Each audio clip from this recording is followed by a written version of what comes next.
New rumor is suggesting that the Final Fantasy VII Remake, which we're gonna hear a lot more about come Square Enix's E3 presentation, but a rumor is suggesting that the game might actually have a demo coming very soon, right after the Square Enix showcase is completed. Wanna go over that rumor, my expectation level? Maybe some of you guys are thinking that if a demo is coming, that the game's release can't be all too far off, but that's not necessarily the case, and I'll explain why. Sony also just showcased the PlayStation 4 Pro versus the PlayStation 5 in terms of load speeds, and wow, the difference is absolutely huge. We already knew the difference was going to be pretty sizable given what we heard about Spider-Man's load times on the PlayStation 4 Pro versus the PlayStation 5, but now we have even more insight and more details on Sony's plans with the PlayStation 5, so we'll go over that. Alright, kicking things off, a Final Fantasy VII Remake PlayStation Plus demo could be on the way just after E3, according to the massive leak posted on Reddit over the weekend. Supposedly coming directly from a branch of Square Enix, there could potentially be a demo available to PlayStation 4 owners and PlayStation Plus subscribers for the Final Fantasy VII Remake.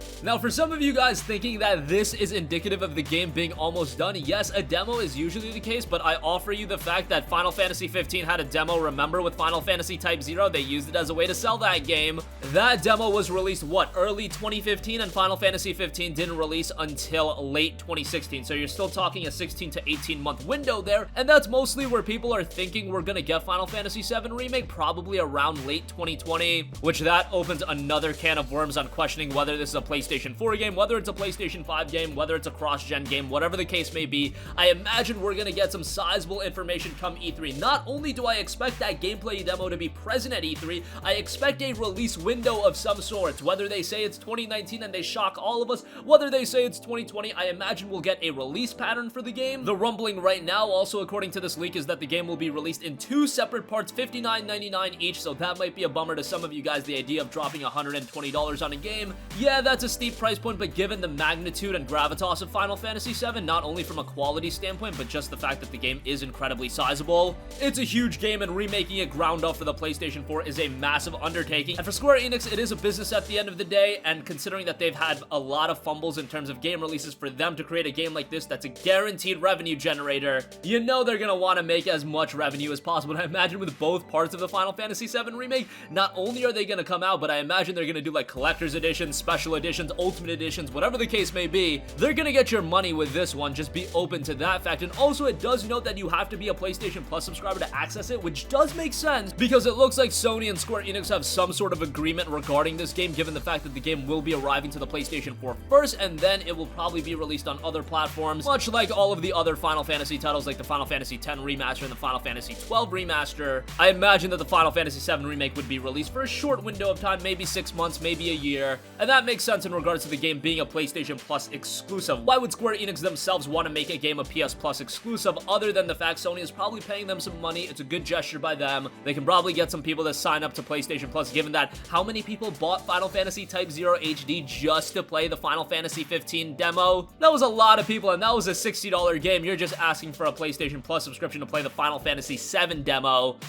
If this rumor is to be true, and I would argue that the Final Fantasy VII Remake is a far, far bigger game than FF15, so all of this does make sense. A lot of FF7 information is coming out. Obviously, not all of it is going to be true, but a lot of it does have some credibility attached to it, but we're going to get a lot more clarity come Square Enix's E3 2019 showcase, and along with FF7, do note that Square Enix is working on a couple of other games. I imagine they're going to announce some new games. I hope we get some gameplay of Babylon's Fall, the new game from Platinum Games, and hopefully they announce something pretty cool. World Ends With You 2 would be something I would absolutely love, but definitely pushing the cart before the horse a little bit. But moving on from that, Sony has just showcased a video comparing the performance of PlayStation 4 Pro and the next generation PlayStation using Marvel's Spider-Man during its Sony IR Day 2019. That was a corporate strategy meeting in Tokyo, and it just happened, and it demonstrated the performance difference between the two.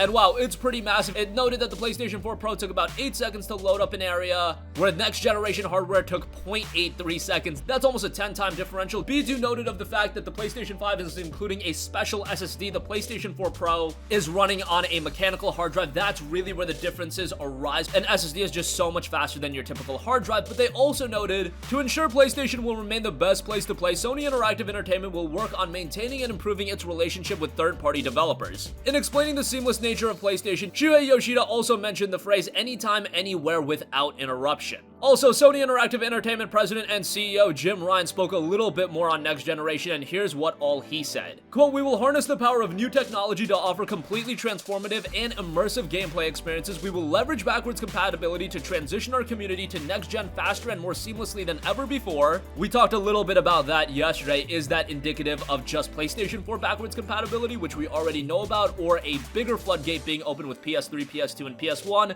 That's ideally what I think everyone would like to see. However, still a little bit of uncertainty as far as that is concerned. They also noted we provide stability of environment for content creators, so that's pretty cool for everybody making videos, streaming. Really will be interesting to see how they take the creation suite that's available on the PlayStation 4 and transition that into the PS5. I'm sure the PS5 is going to be capable of so much more, and with an SSD to boot, that's going to improve content creation also, so that's very exciting.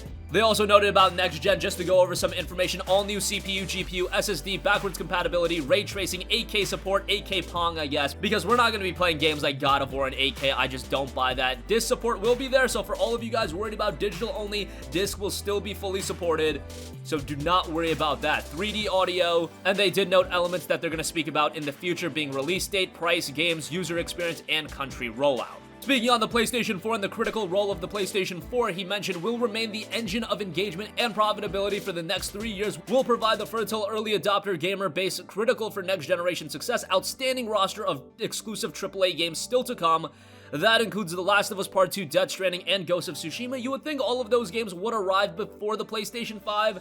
So this idea that the PlayStation 4 is going to persist after the release of the PlayStation 5, I'm just not really buying that. Maybe we'll get a couple of games here and there, but in terms of big budget exclusives being created for the PS4 and just the PS4, I just don't buy that. You saw what happened with the PlayStation 3. After the PS4 came out, you got Gran Turismo 6, and then it just fell off a cliff outside of things like, you know, cross-gen titles and a couple of niche Japanese games. So just bear that in mind based on last generation. Sony also spoke on the mainstream business model, and this is very interesting. PS1 and PS2, they noted, was all about CD and DVD. PS3 and PS4, you've got Blu-ray and download. Next generation, Blu-ray, download, and streaming. They constantly bring up this point of streaming. If you guys are not bought into this idea that Sony is all in on streaming, I don't know what to say to you. Yes, all of you guys might not like PlayStation Now. You might not find it to be the most compelling experience, but Sony is all on board. Microsoft is all on board. Google is getting into the game. You know that they think this is the future. So just be mindful of that. And they also spoke on the role of streaming in next generation, saying, quote, "Our vision, a massively enhanced PlayStation community where enriched and shared PlayStation experiences can be seamlessly enjoyed independent of time and place with or without a console." So the idea is also to move away from a console and create these games to be playable everywhere, whether it be smart TVs, whether it be phones. I think that's the ultimate goal of Sony, to make their incredible first-party games accessible from any platform. Is that going to be a success? I'm still very, very skeptical, and I think a lot of you guys are as well, but that is their vision going into the future. I'm not saying that's going to fully take into effect next generation, but I think in the next 10 to 15 years, ultimately, I do think that's where Sony wants to end up. And lastly, they noted using partnerships to achieve scale. Quote, "We will leverage existing and new partnerships to achieve growth and scale faster than ever before. This follows the model successfully followed in growing our PlayStation Network business." Getting people subscribed to PlayStation Plus, maybe increasing the price of PlayStation Plus, whatever the case may be, PlayStation Plus has offered incredible residual revenue to Sony and the PlayStation brand, and I think the idea of backwards compatibility and all of these elements that they're introducing is residual revenue. Look, if they can get you subscribed to a streaming service, that's monthly revenue that they're guaranteed to get. If they can get you subscribed to PlayStation Plus, monthly revenue that they can get. With backwards compatibility, yes, it's a great gesture for gamers. However, they open up this floodgate of offering thousands upon thousands of games on the PlayStation Store, running massive sales, and yet again creating that residual revenue. And to me, it all comes back to that, so that is my 2 cents. And that's gonna wrap up this video, guys. Just wanted to talk about the Final Fantasy VII Remake. I'm very excited to hear more about it. E3 2019 is finally gonna bring the place where we get some major clarity on this game, because there's been so much speculation, so much uncertainty. Is this game gonna be 2 parts, 3 parts? Are we gonna pay $120? When is the game coming out? I'm still skeptical that it's 2019. Probably 2020 seems a lot more likely, but that's just my 2 cents. We'll know for sure come E3, and hey, after E3, could we be getting a demo for the game as well, playable for Plus subscribers? That would be awesome. And Sony definitely has a vision for the PlayStation 5. They already have the blueprint, the groundwork laid out, and it's easy to see where they're seeing the console going into the future. I imagine they'll still remain incredibly loyal to their first party, and that is going to be their key business model. But streaming is going to be incredibly important as well, and just creating a compelling box, that's obviously important with things like an SSD being included, and the hardware that's already evident to be in there. So that's going to conclude this video. Sound off with all of your thoughts in the comment section down below. Thank you for watching. Goodbye. Hey guys, we hope you enjoyed the video, and if you did, make sure to hit the subscribe button, and if you're already subscribed, do us a favor and hit the bell icon. This way you'll be notified whenever we post a new video. That's the best way to keep up with all of our uploads, and we usually try to upload 2 videos a day. And with the bell icon hit, you'll be notified whenever we do upload a video. As always, thanks for watching.